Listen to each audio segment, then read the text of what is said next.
La légende raconte qu'au début du 19e siècle,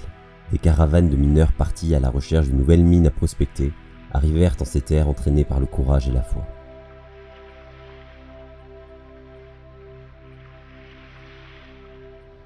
Se promettant de construire une chapelle à l'endroit où ils ne seraient plus en mesure d'avancer, ils apportèrent avec eux une statue de Notre-Dame du Rosaire et une autre de Notre-Dame des Douleurs afin de les aider dans leur périple.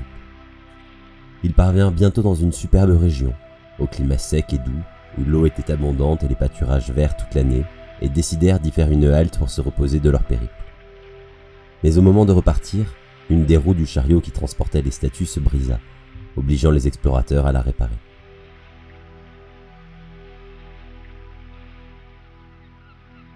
Lorsque la tâche fut faite, les bœufs qui avaient pour tâche de tirer la caravane s'échappèrent, et le départ fut de nouveau remis à plus tard, le temps de les récupérer. Lorsque cela fut enfin fait et que la caravane put se remettre en marche, une autre roue du chariot transportant les statues se brisa. Ils en conclurent qu'il s'agissait là d'une intervention divine et que c'était sur ces terres que la Vierge souhaitait qu'ils s'installent. L'endroit étant presque trop calme et paisible, ils décidèrent de lui donner le nom de Notre-Dame de la Solitude, remplacé plus tard par le nom de Solitude ou Soledad en portugais. Bienvenue au Brésil, sous un soleil de plomb. C'est sur la trace des explorateurs des temps passés qui arpentèrent cette région du Rio Grande do Sul au début du XVIIe siècle que nous mènent aujourd'hui nos pas, et plus spécifiquement dans la petite ville de Soledad que vous pouvez apercevoir juste derrière moi. Petite cité d'à peine 30 000 âmes fondée en 1875 et située à la pointe sud du Brésil, proche frontalière de l'Argentine et de l'Uruguay, et dont le surnom n'est autre que la Cidade das Pedras Preciosas, ce qui signifie la capitale des pierres précieuses. Nous allons tenter, tout au long de notre escapade, d'explorer les entrepôts de certains des plus importants grossistes en pierre du Brésil, avec pour objectif de voir et de dénicher quelques-uns des plus exceptionnels échantillons de ce que la nature est capable de produire.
Si la région de Minas Gerais reste la zone la plus connue pour l'extraction des pierres semi-précieuses, la région du Rio Grande do Sul, qui mesure près de la moitié de la superficie française, n'est pas en reste et recèle également un sol très riche en minéraux, comme vous pouvez le constater juste derrière vous.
Certains entrepôts, comme celui dans lequel nous nous trouvons actuellement, peuvent mesurer jusqu'à 1 hectare entier uniquement consacré au géode d'améthyste.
L'un des vendeurs a bien voulu nous montrer 2 des merveilles qu'il conserve à l'arrière de son entrepôt.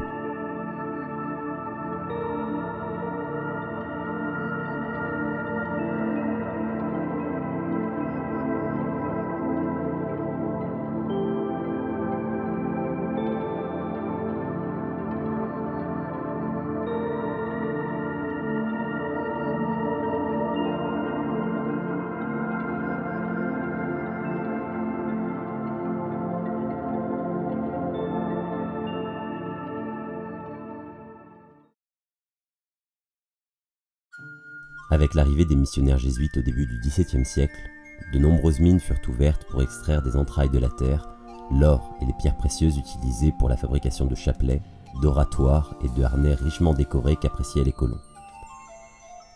De cette époque coloniale, le pays a conservé à la fois la langue portugaise, mais aussi une très forte culture chrétienne, héritée des nombreux prêcheurs venus pour convertir les indigènes à la foi du monde occidental. L'implantation catholique est encore si forte au Brésil que celui-ci représente aujourd'hui l'un des plus gros foyers chrétiens au monde et celui qui enregistre chaque année le plus fort taux de conversion. Dès le XIXe siècle, l'économie de la région s'est rapidement développée autour du commerce des agates, notamment grâce à la découverte de très importantes mines à quelques dizaines de kilomètres de Soledad, avant que l'engouement pour les superbes améthystes trouvés à quelques heures à peine de la cité ne prenne de l'ampleur et ne donne à la ville son essor commercial. Le balai interminable des camions que vous pouvez voir défiler derrière moi en ce moment même amène chaque jour plusieurs tonnes de minéraux en provenance directe des mines de la ville d'Ametista qui se trouve à peine à quelques heures d'ici, mais également directement en provenance de l'Uruguay. Toutes ces marchandises sont destinées à venir alimenter les nombreuses entreprises de Soledad d'où partent chaque année plusieurs milliers de tonnes d'améthystes notamment. Si nous nous trouvions de l'autre côté de la ville, nous verrions ainsi un flux de camions similaires en partance vers les différents ports de la région où sont ensuite exportés les minéraux destinés aux pays étrangers et notamment à la Chine.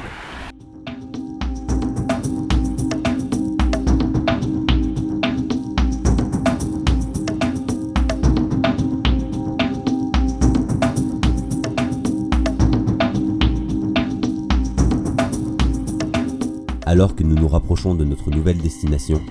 la végétation jusque-là parsemée devient luxuriante et les plats reliefs se transforment en quelques minutes à peine en de petites montagnes.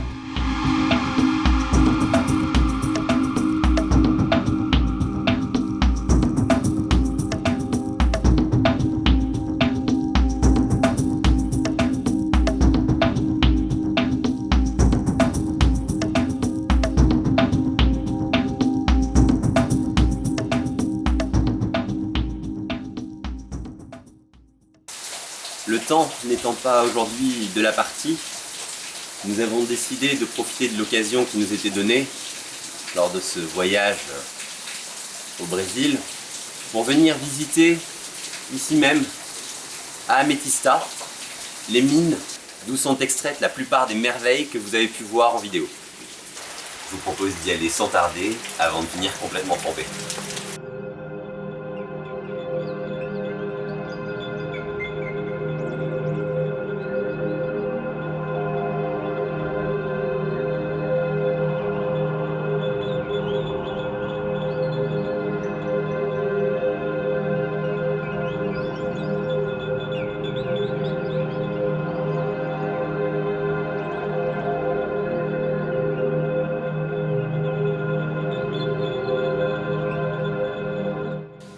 l'énorme majorité des améthystes que l'on peut trouver sur le marché de la pierre proviennent de mines comme celle-ci.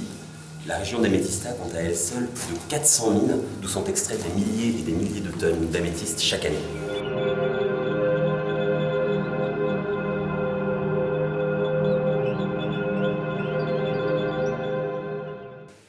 Ce qui est extrêmement intéressant et extrêmement frappant tout d'abord, c'est la diversité des matériaux présents autour de nous. Non seulement le basalte que vous pouvez voir par cette couleur extrêmement sombre tout autour de nous, dans lequel est creusée donc directement la galerie,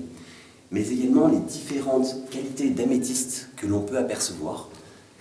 On pourrait penser que chaque mine possède une qualité d'améthyste homogène, or on s'aperçoit parfaitement ici même, au sein de cette galerie, que ce n'est pas le cas. On peut voir par exemple juste derrière moi une qualité plutôt belle d'améthyste, alors que par endroits on s'aperçoit qu'on a des qualités beaucoup moins intéressantes, beaucoup plus blanchâtres et bien moins colorées.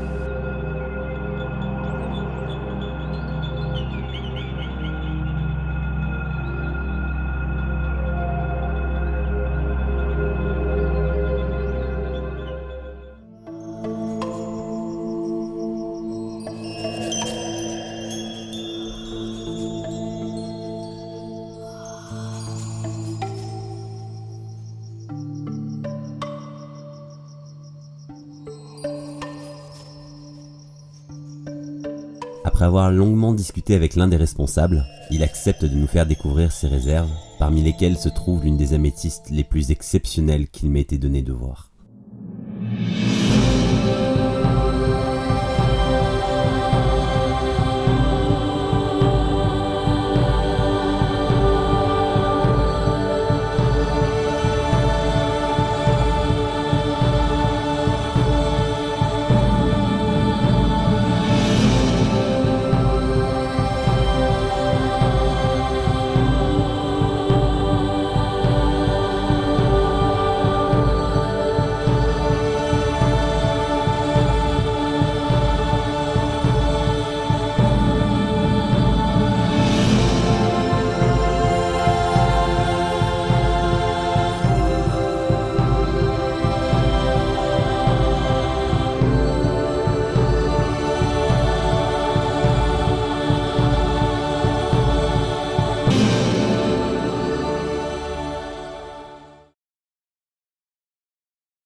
Devant toutes les merveilles qu'il nous a été donné de voir au cours de ces quelques jours passés à Soledad,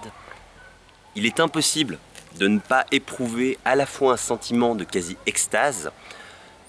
tant nos yeux ont pu se régaler des milliers de tonnes de minéraux que nous avons pu observer, mais aussi un sentiment plus troublant, trahissant peut-être cet étrange arrière-goût qui se cache derrière cette démesure. Outre la nette disparité existant entre les énormes quantités d'argent brassées par le commerce des minéraux et le niveau de vie moyen des habitants du Rio Grande do Sul qui reste faible, se pose également la question nécessaire de savoir combien d'années encore il nous sera possible de profiter d'un tel spectacle et d'une telle richesse minérale avant que les entrailles de la Terre ne s'épuisent. Face à une telle interrogation, nous ne pouvons qu'espérer que notre logique de surconsommation à outrance n'empêchera pas les prochaines générations de profiter à leur tour de cet émerveillement du cœur et des yeux que nous offre la nature au travers de toutes ses beautés. Ciao.